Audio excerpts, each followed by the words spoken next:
but Morisot and Manet were from the haute bourgeoisie. They were extremely established families, and they both did not need to make a living at painting. So they're in a very different situation than most of the artists we've been looking at for some time now.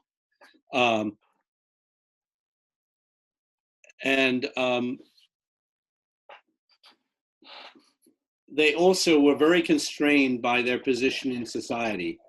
When you get to the upper class in France in this period, there were very, very strong social norms, the kinds of things that you, Chizuru, talk about in Japan, were very much in effect in France during this period. If you were a person of upper class, if you were a respectable person. There are a lot of things, and women especially were really surrounded by don'ts, and Manet is an interesting character because he had many women friends. He probably had many lovers as well, but he was highly respectful of his women friends. And as you'll see, very highly respectful of Morisot. In fact, there are at least, let's begin with Manet at this point. So his father was a judge. His mother was the daughter of a diplomat. He got interested in painting quite early at 13. An uncle took him to the Louvre. His father was insistent that he not become a painter, and insisted that he, at 16, that he enlist on a training vessel for the Merchant Marine, which sailed to Rio. He was on the vessel for, I think, a year or two, failed all of the exams to advance and actually become a member of the Merchant Marine. So his father finally relented and said, okay, you can be a painter. But it was a long struggle. But there was something else going on between him and his father, which is not very well understood. His father, like all the people with money, they had their children learn a number of arts, not to become artists, but because it was something cultivated people did. So his father hired a piano teacher, young woman, 2 years older than Manet, whom his father may have had an affair with, but we'll never know.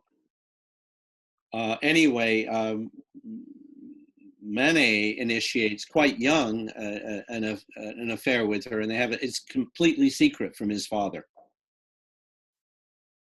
And after he gets back from Rio, and he's studied with another artist for some years, and has his own place in Paris, his own studio, he and his music teacher move in together.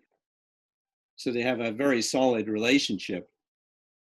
At a certain point, she had a child. Early on, she had a child. And to this day, no one knows if that child is his father's, or someone else's. He never acknowledged the child as his son, though he took care of him and raised him. So there's the thing about, you're dealing with upper class people, so they have all these secrets. and we're never going to know. In any case, he studies, when he comes back, he studies with a painter who's actually a very well-known academic, traditional painter. This is not typical of his work. I picked this because here you can see how he may have actually been a fairly good teacher for Manet, because here he's being quite loose and actually kind of humorous in this painting. The painter's name, by the way, which I didn't put here, was Thomas Couture. Anyway, he studied with him for 5 years and then set up his own studio. But before he set up his studio, and during the years of study, he traveled to Germany, Italy, Netherlands, and Spain, and was particularly taken with Frans Hals, Goya, and Velázquez. And the Spanish painters in particular impressed him. And when he started seriously painting, this was the first painting that was accepted at the Salon. It's a Spanish musician. And it made a very good impression on the Salon. He then attempted to emulate Courbet, who he admired. He's now painting and submitting to the Salon about 20 years after Courbet made his huge splash with the Burial at Ornans and other painters, which created such so much controversy at the Salon. This was not that well received. It's a huge painting, actually. He continued with the Spanish paintings, but he was challenged. People said, well, okay, you're doing this Spanish stuff, but what about doing some nudes? To which he wrote to a friend, so they prefer me to do a nude, would they? Fine, I'll do them a nude. Then I suppose they'll really tear me to pieces. They'll tell me I'm just copying the Italians now rather than the Spanish. But he does a nude that absolutely floored the French and created a real scandal. It's one after this, I'm sorry, because he's now beginning to take on contemporary French life.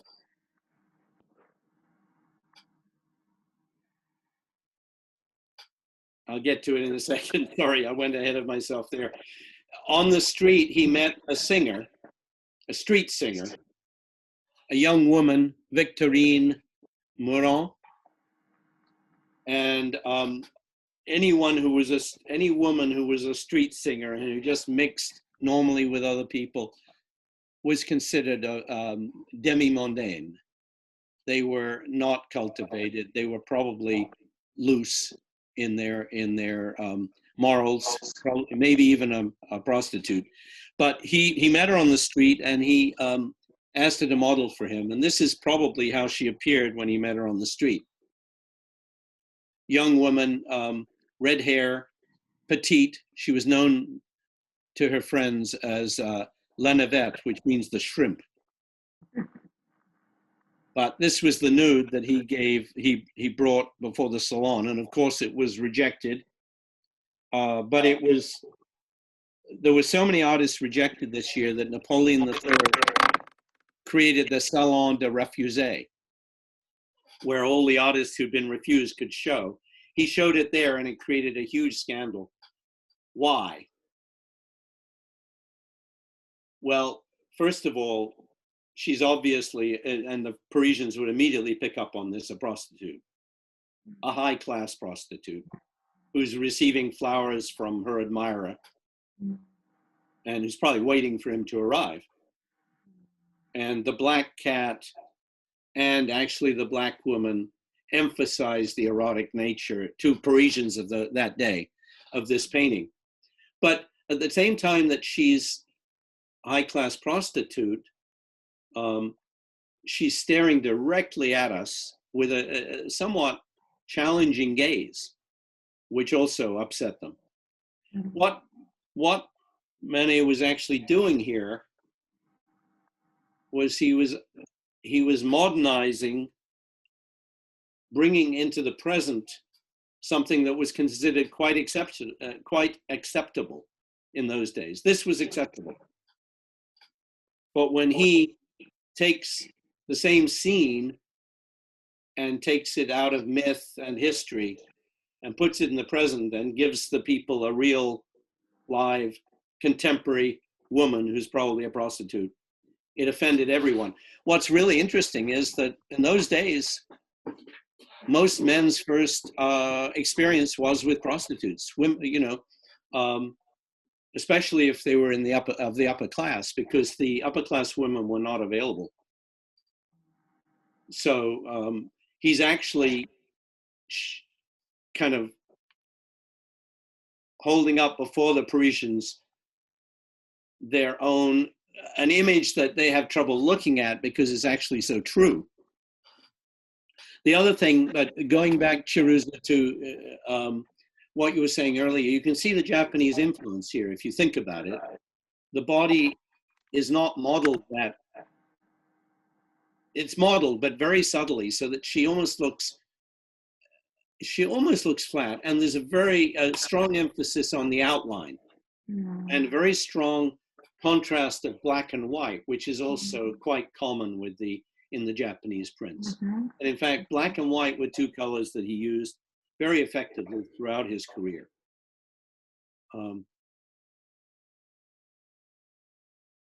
The same year, he also submits this painting, and this is also Victorine Muerent posing.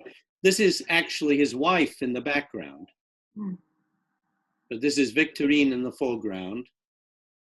A brother-in-law and one of his brothers were the models, and he's playing with history.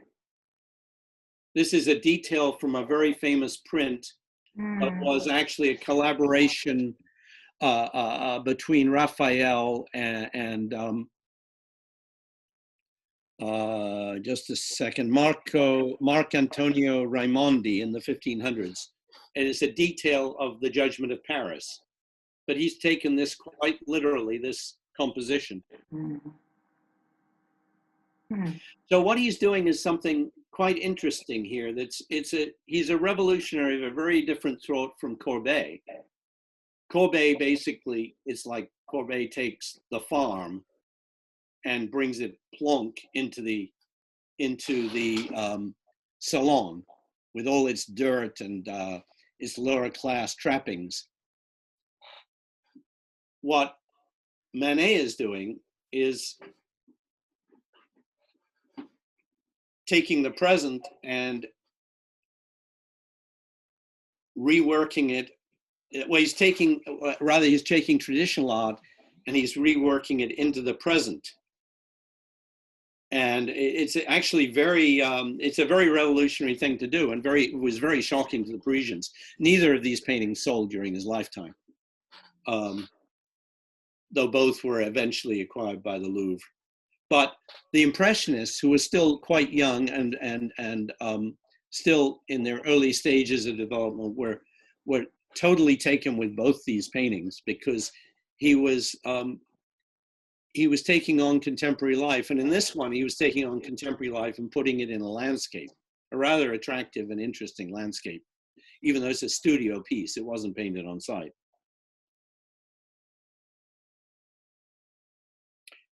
Okay, a few detours around these different women, because Victorine Morin, who was his model, and who he finally had a falling out with because she was a painter herself, and she chose to study under a very traditional kind of reactionary painter, and Manet didn't agree and didn't approve. But she was a painter in her own right who showed at the Salon. She didn't paint for that long. She ended up, because she was also a musician. She injured her hand, and after that she taught music. But she lived into her 90s, lived much, much longer than him. And there are only about 4 of her paintings that people have been able to identify. This is one of them. You can see she's quite a good painter.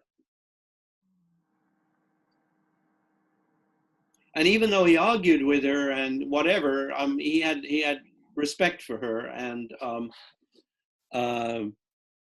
they had a fairly long relationship as artist and model. This was a woman who actually studied with him, his only student. She studied with him for 20 years and showed with him regularly at the Salon. Unfortunately, she died at 35 after childbirth. But you can see that she actually really absorbed his style and took it in her own direction. This is, I think, a really fine painting.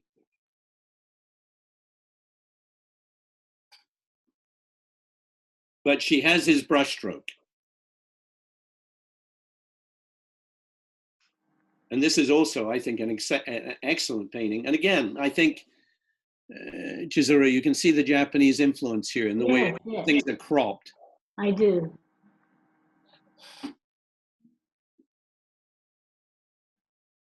So he also continues to do contemporary subjects. This is very interesting because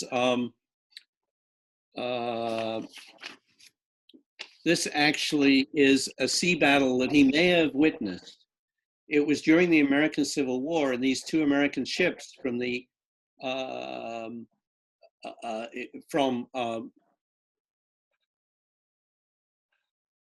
both the two sides encountered each other off the French coast and engaged in a major battle. The ships were the Kearsarge and the Alabama, and I think I mean, this would have been done in his studio, either from his imagination or from memory. But look at it; it's an incredibly effective marine painting and painting of a sea battle. One of the best ones I've ever seen, actually.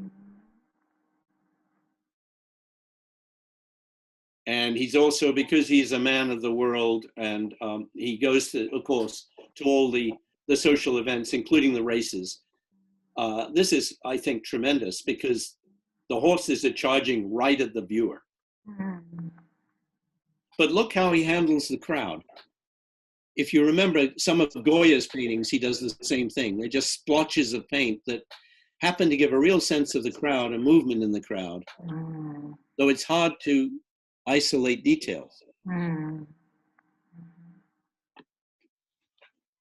Amazing. Isn't it? Yes, it's amazing.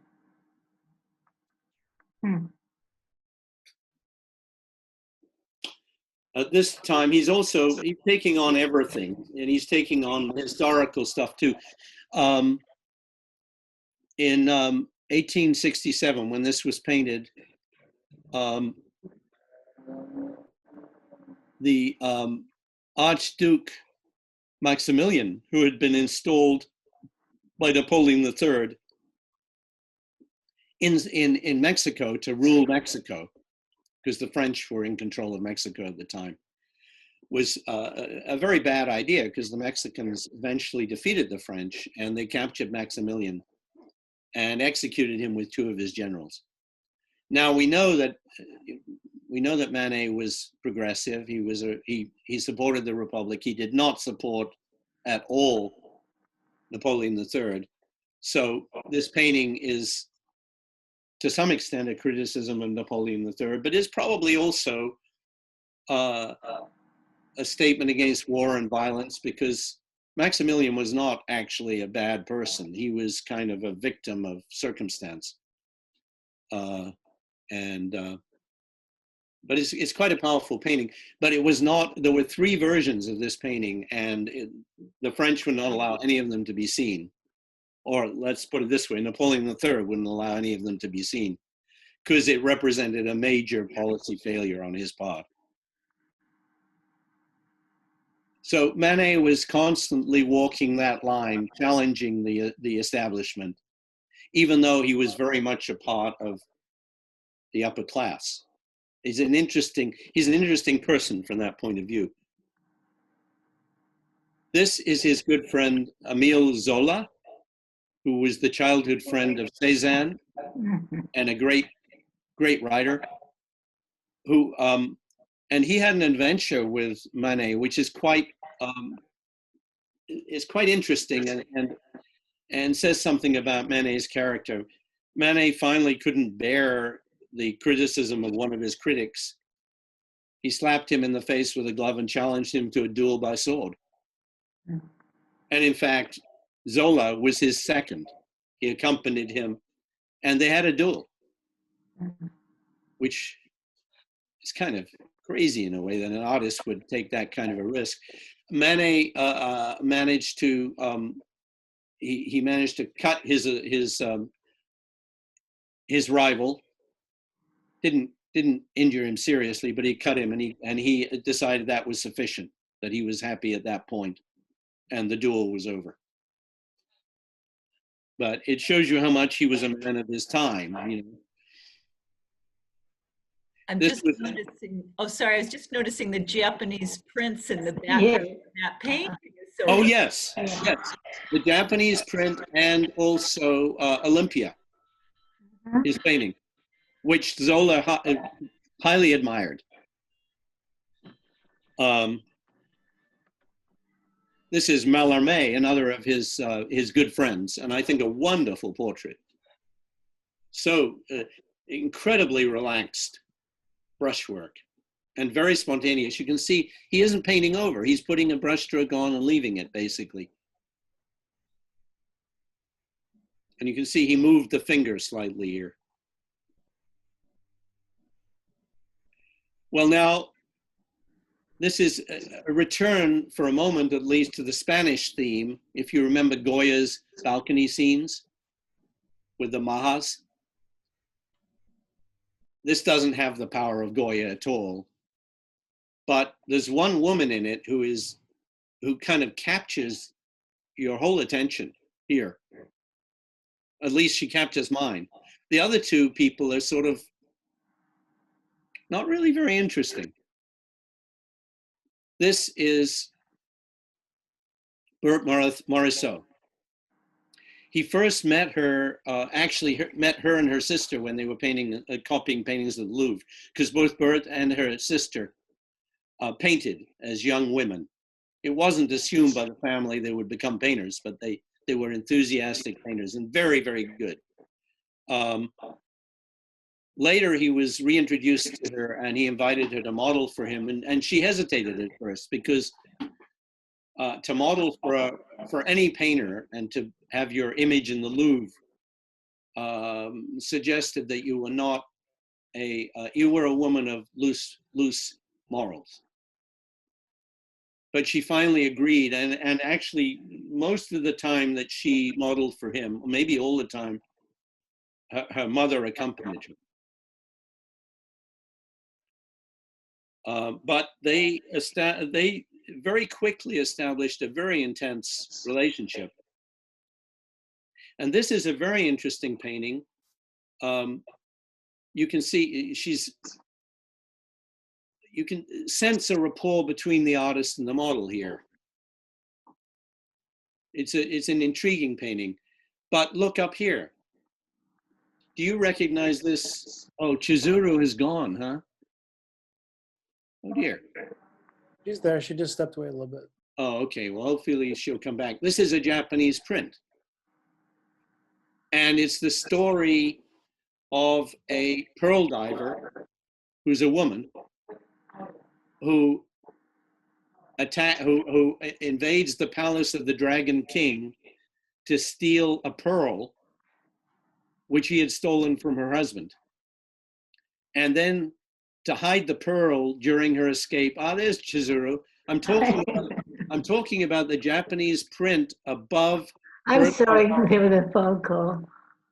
You see, this is Berthe Morisot here, modeling from Manet, but above her is a Japanese print. Oh. It's the pearl diver who invades the palace of the Dragon King to steal back a jewel that he'd stolen from her husband, a pearl. And when she escapes, she actually cuts her breast and hides the pearl in her breast. That sounds so Japanese, doesn't it? So, yes. Kabuki again. She brings the pearl back to her husband and then she dies. Yes, yes. Right. But why is it above Berthe? Berthe, why is it? It's kind of interesting, and it almost suggests a sort of a tension in their relationship, because they're obviously really interested in each other, but he's married, and she's a young woman who needs to preserve her reputation, who's also a very good painter, and partly interested in him because he's such an important painter, and she admires him so much. So there is the print. I found it. Yes, of course, yes. And this is, you're going to have to tell me, it's by Oh my gosh. Utagawa Kuniyoshi. Kuniyoshi. Kuniyoshi, Yeah, and it's Tamamura Attacks the Dragon Palace. It's quite an interesting print. It is, isn't it? Very different in style from anything that Manet would do. But it's interesting, if you go back to the painting for a second, he doesn't represent it very in much detail, but she is very visible. In fact, more visible than she is in the print. Mm. Hmm. Interesting. And the whiteness of the dress seems so exagerated. Yeah. Like that white just glows like a pearl. I mean, it's almost. Yeah, well, that's true. That is a good point. True. That's Yes, a very good point. Yeah. yes. So the interesting thing is he painted his wife, he painted Victorine many times, but the person he painted the most was Berthe. And yet most of the paintings he did were not intended for the public, and he kept many of them. This one, there's a bouquet of violets here, which you can hardly see, though it's called Violet, the bouquet of violets. And after he painted this, he painted a little bouquet, which he gifted to her. So it's pretty clear there was a very intense kind of rapport between these two. Curiously, and this is not art history, but it's something that interests me, they're both the same sign. They were both Aquariuses. Go Aquarius. Say that again? Go Aquarius. Okay. I wonder what sign you are. Aquarius. Age of Aquarius. This was the last one he did of Victorine, and one of the few paintings where he has figures up to this point in an urban setting outside. But this is done the year in which he becomes, if he's not already, and I think he is aware of this intense relationship with Berthe and the fact that she's turning 30, and because of her association with him, she's not very marriageable. Mm. He makes the suggestion that she marry his brother, who, by the way, was also a painter, and who was obviously a really nice person and really interested in Berthe. But it's it's almost as strange as his relationship with his wife, you know. It's upper class strangeness here. But you know, so he goes back to his model. This is the last time he paints Victorine, though.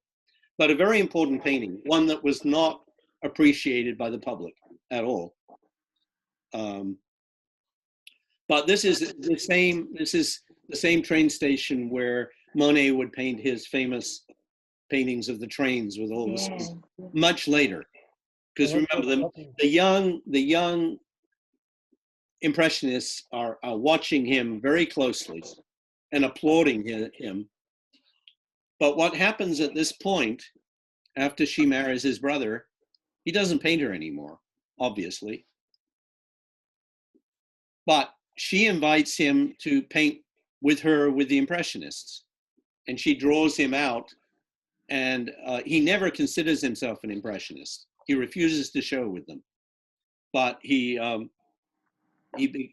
actually does quite a number of paintings which would be considered borderline Impressionist. This is his painting of, he developed a very intense and close friendship with Monet. And this is Monet in his garden gardening with his wife and one of their children.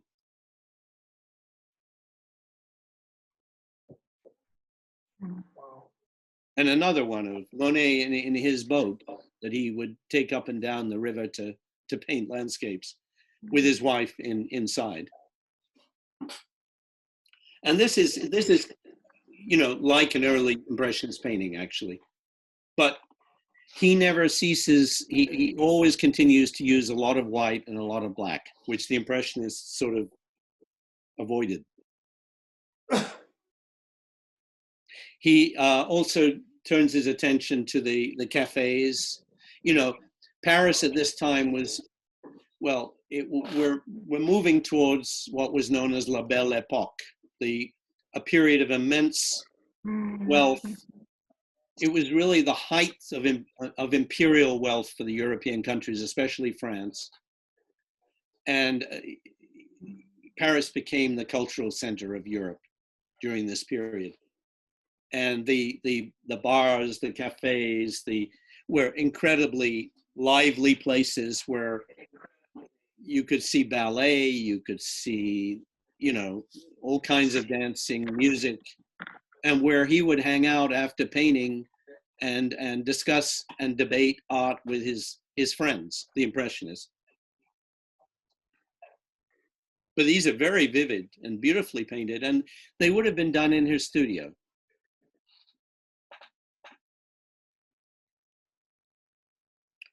But you can see the economy also of his brushwork.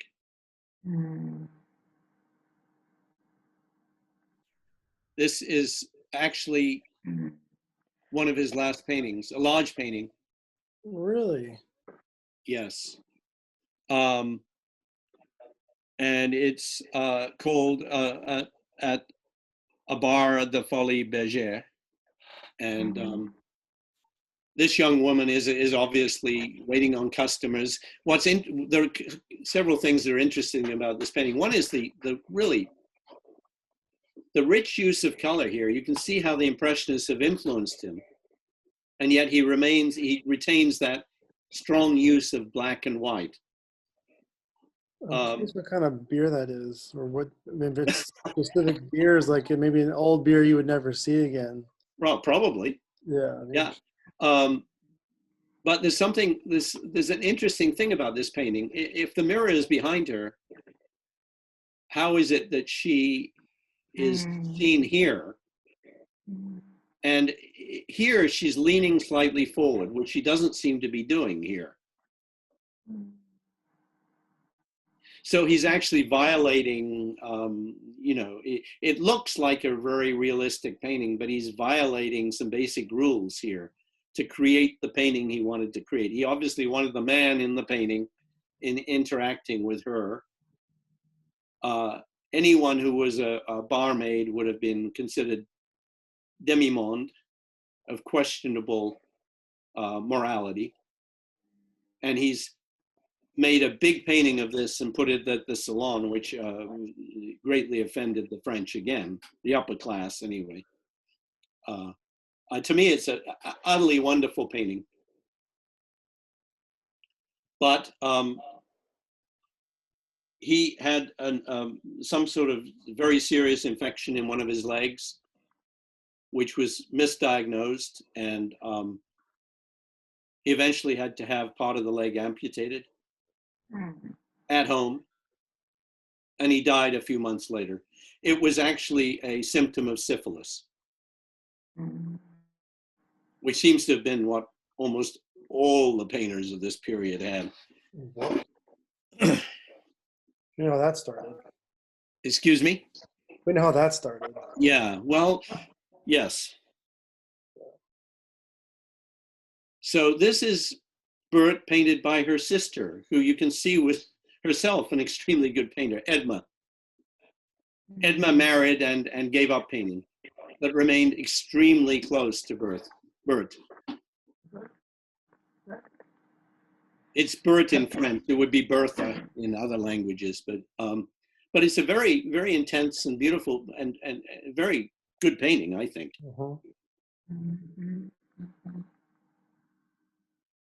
This is one of Morisot's early paintings when she was studying. She began by studying with Corot, and early on gets to know the Barbizon and the Impressionists.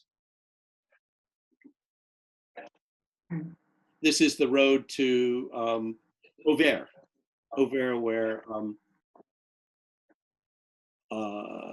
Van Gogh spends his last days.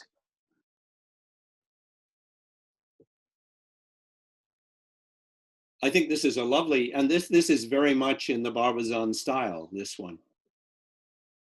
Daubigny immediately comes to mind.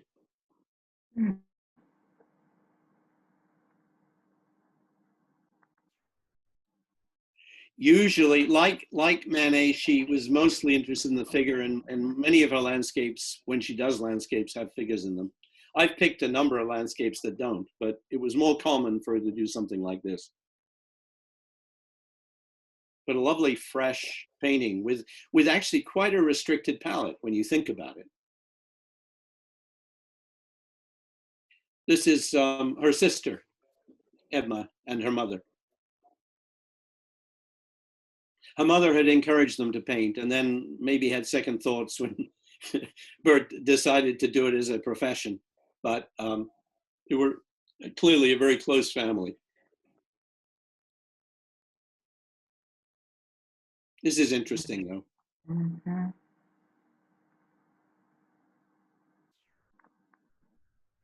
This is actually a woman and her child in New York, according to the title. So apparently at some point she took a trip to New York, which was a major thing to do in these days. You couldn't fly.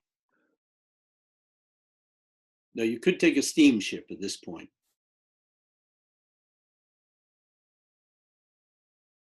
And of course, like the other women impressionists, there was a lot of domestic painting, but of extremely high quality. I think this is a wonderful composition.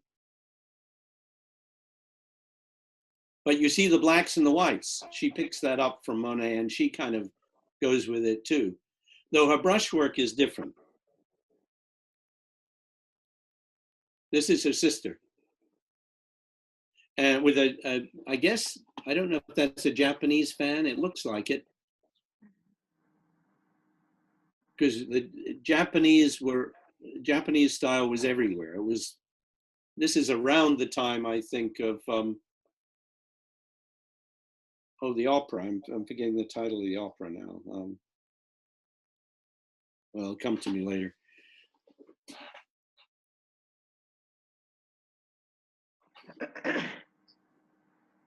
Looks like Degas almost. Yeah, well, you know, okay, she's close with all these people. She's actually very close with Degas, Renoir, Monet. I love this one because it's so relaxed and so you know, just the essentials. Called Laundry, of course. But again, women's domestic tasks, you know. She, on her honeymoon with Eugene, they went to the Isle of Wight. That's an island off England, which was where the wealthy and fashionable holidayed in those days. It's where my grandfather used to sail with my mother when she was a little girl. And this is Eugene in the window looking out on the water in the Isle of Wight. That's phenomenal. On their honeymoon. Isn't that a lovely painting? Oh yeah. There's so much emotion there. So much freshness to that painting.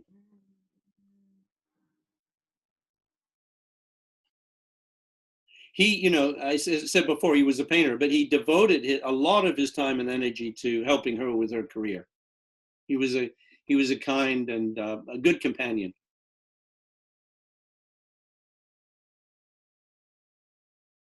I love this one. I think this is a masterpiece, quite frankly. When you start to look at it and take in the amazing quality of light in this and the economy of color and the way the color shifts. By the way, Robert, look at how the color of things shift. Though they can't really be shifting like this. Look how this wall, which is blue here, Brown, right? goes brown there. Brown here, blue here. I mean, the back highlights on her shoulders. yes, Yeah. yes. The shifts in the color of her dress, all of which animate the painting. Yeah. When you play colors, of the same value, different colors of the same value against one another, which is what she's doing here. See, you create a vibration. which carries throughout the painting. She also observed at one time, and I think she got this from Manet, but she said that, oh, I'm on the wrong, yeah, right, okay. She said, I would like to be able to paint eyes, nose, and mouth with a single brushstroke. Mhm. She was into, like, one of the things she got from Manet was economy and the allowing the brushstroke to show. This was one of the things that especially intrigued and interested the Impressionists, and which they carried. Well, she is an Impressionist herself in her later work. Somewhat subdued Impressionist, but very much an Impressionist. And here one thinks a little bit of Monet.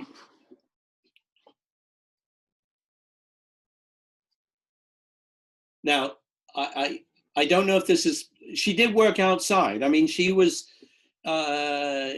outside with the Impressionists, so these people may have modeled outside in a boat. It's quite possible.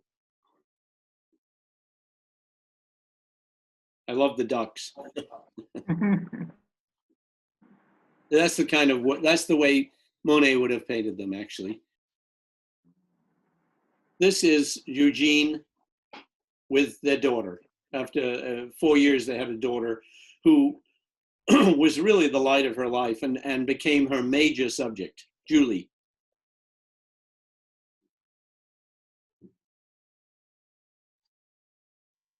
But it's an interesting portrait of him, too.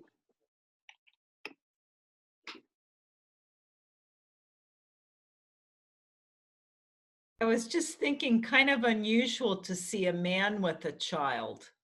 Yes, and obviously very patient with the child, because the child is playing with a little town, little buildings there, doing a whole game, probably, you know, by the hour.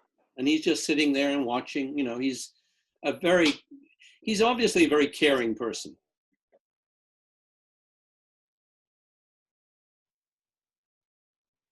I love this one because of the color. I feel like it's about to rain. Maybe not, but it gives me that feeling. It reminds me a little bit in terms of the color of Van Gogh. The close but very strong, very emphatic palette.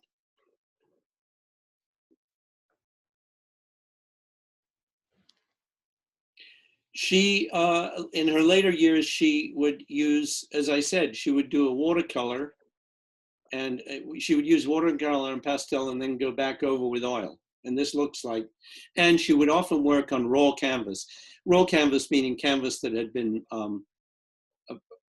primed with Rabiskin glue, but hadn't been, no lead white had been put on it.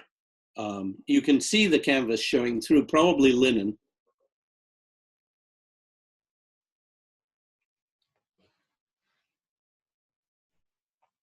This is a marvelous painting, I think. And the way she's cropped the chair and the table here and the watering can, also a very Japanese thing to do. But wonderful use of contrast up here. Mhm.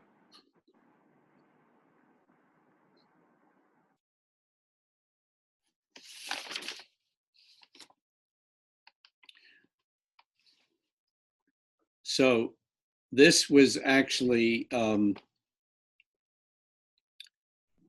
well, at this point, Manet was dead, excuse me. He died a year before this painting. And she was really profoundly upset. She wrote to her sister, if you add to these almost physical emotions my old bonds of friendship with Edouard, an entire past of youth and work suddenly ending, you will understand that I'm crushed. He also had an intellectual charm, a warmth, something indefinable. I shall never forget the days of my friendship and intimacy with him when I sat for him, and the charm of his mind kept me alert during those long hours.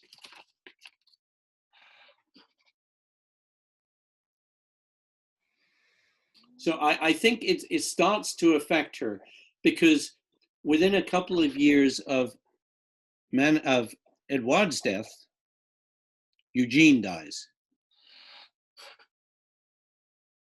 And this is around the time of Eugene's death, actually. It's called Cherry Pickers. And it's an interesting painting. To me, it's not completely successful. There's something about the composition that doesn't work. And the brushwork is now very different. It actually, it suggests that she's falling under the influence of Renoir, who was a good friend.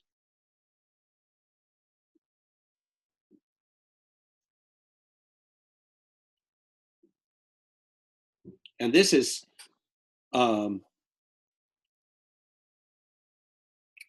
actually right around the time of her husband's death, and it's very different. It's a real departure. A student last night said it looked a little like Odilon Redon. It's, you know, it's fantasy, and it's not something you're used to seeing in her work at all. And it may have had to do with the emotions that were swirling in her from the loss both of Edouard and Eugene, you know, which must have devastated her.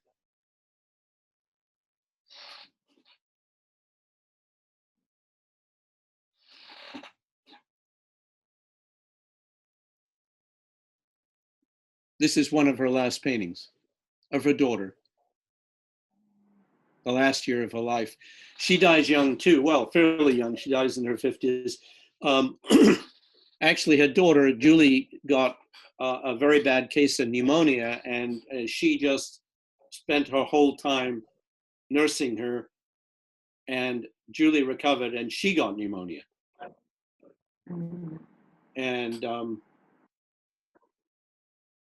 died, well, actually, Julie wrote to Edma.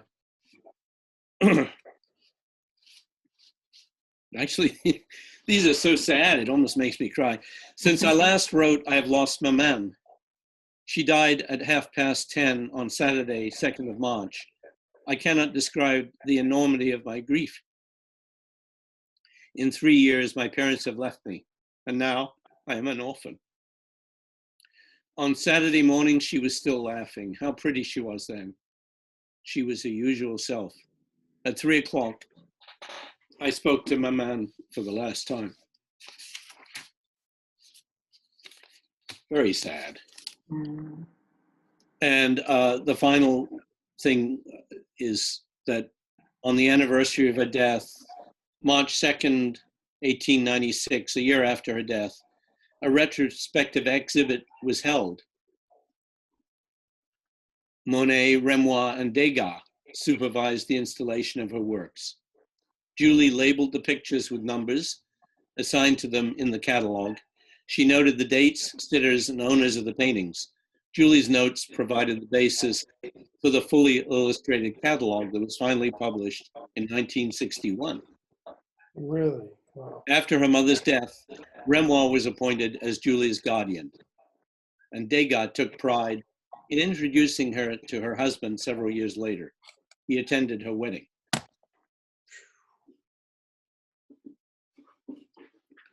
So not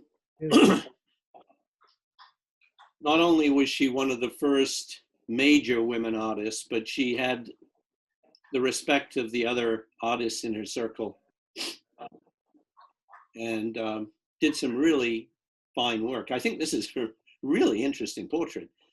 It also, to me, shows the influence of Renoir, but I prefer her color, actually, to Renoir's color. And that's it. Anything you have to say?